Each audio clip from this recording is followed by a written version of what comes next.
Hey guys, welcome back to another one of the YA Q&A videos. And today we're covering a pretty interesting topic. The question is, should pastors be rich? And I guess the answer to it is it depends. So we know in some places, especially in our context, so like the Western world, pastors get paid a lot for being the primary teaching pastor of a church. And it's not really common, but it is noticeable when, when a pastor, it looks like they're making a lot of money.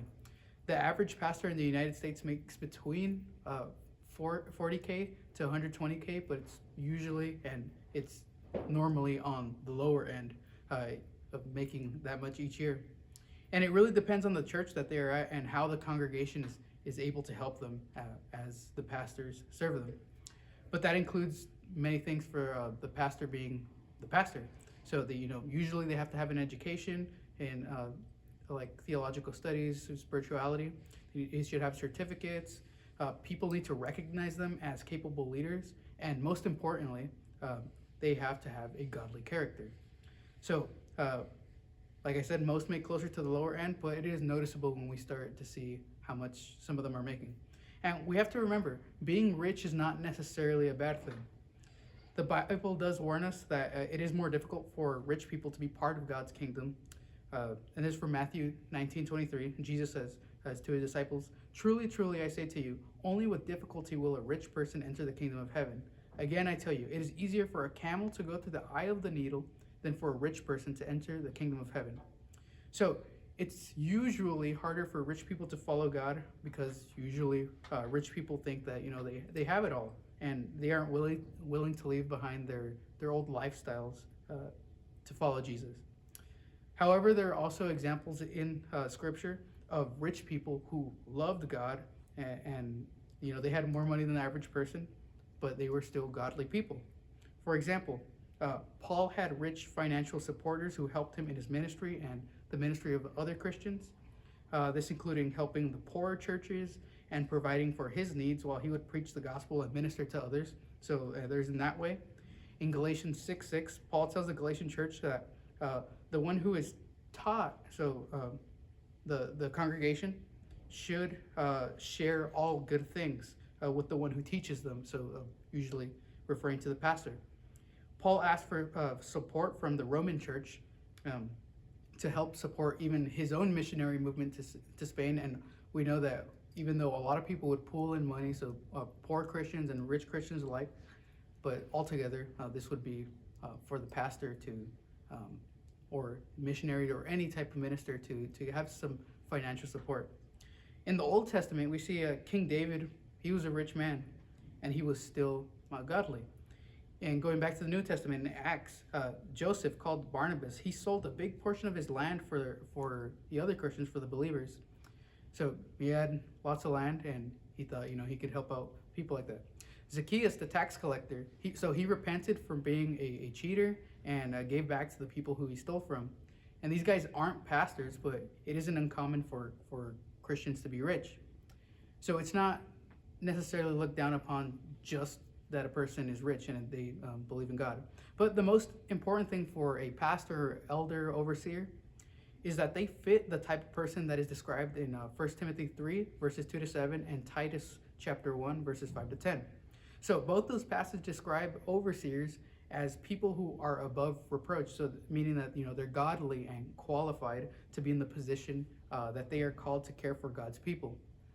This doesn't mean that this is an exhaustive list either, but it's a type of person. However, in the description, it does say that a man must not be greedy nor a lover of money. This type of person, Paul did not want overseeing churches, people who just go into the ministry to looking for money. However, Paul also expected their ministers, who dedicated much of their time and much of their effort into loving God's people and taking care of them, to be paid for their work, because it is work.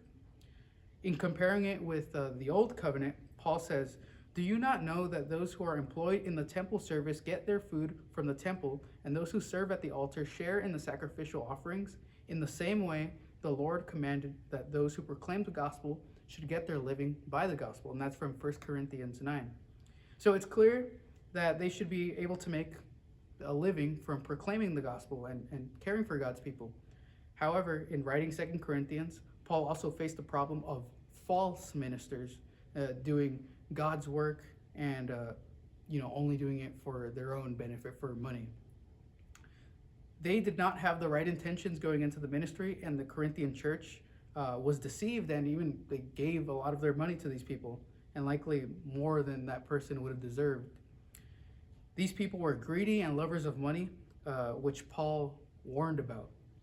Now, if these people in our context are just trying to become pastors or put in pastoral positions because they want money, they want to live luxurious lives, they're in it for the wrong reasons that that should make us recognize that they are not true ministers and we shouldn't pay them for what they're doing.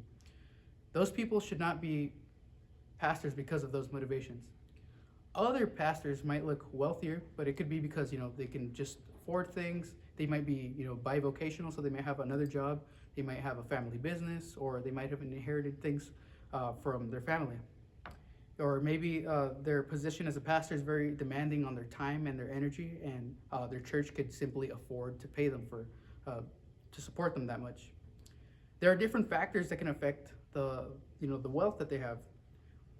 For example, wealthier areas. So if you go to like a richer city, and if the pastor lives in that wealthier city, the church should accommodate and have the pastor's salary according to where he lives at, because you can't expect them to live like 40 miles away or 60 miles away and come to church every day and because it's cheaper where he lives. But if he lives in the same city, maybe the church should be willing to pay him a little bit more.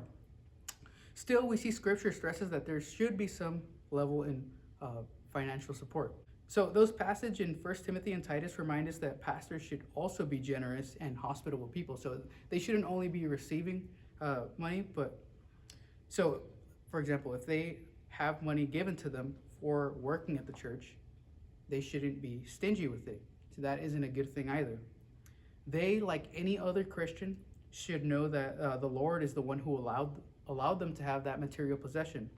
So James also warns us that Christians who have a lot and they see their poor brother or sister without food or clothing, and they don't do anything about it, they are guilty of not doing anything. And he is writing to poor Christians, but if a rich Christian was reading that, they should, of all people, feel convicted. And this is no exception for pastors. And even they should make the example, not always necessarily with money. However, if they're being greedy and even doing poorly as a pastor because they have the intentions of that the false ministers did in the Corinthian church, then they are guilty and they do not deserve that money. So what can we conclude with this? It isn't necessarily wrong for a pastor to be rich. Some have another occupation than just being a pastor. Some churches need to pay their pastors more because of where they live, and hopefully that results in the pastor giving more of their time and energy into the ministry. Some wealthy pastors are still overly generous with what they are given. They clearly fit the qualifications that Paul gives in those two passages. They're worthy of their wages. However, if they go into the ministry thinking that they will make easy money or live a luxurious life, that is not Christ-like behavior, and let alone qualifications for someone like that Paul talked about. So these people should not be pastors and they should not get paid for it. But we can see that through these passages, through scripture, it's not necessarily wrong for a pastor to be rich. And I hope that answers the question.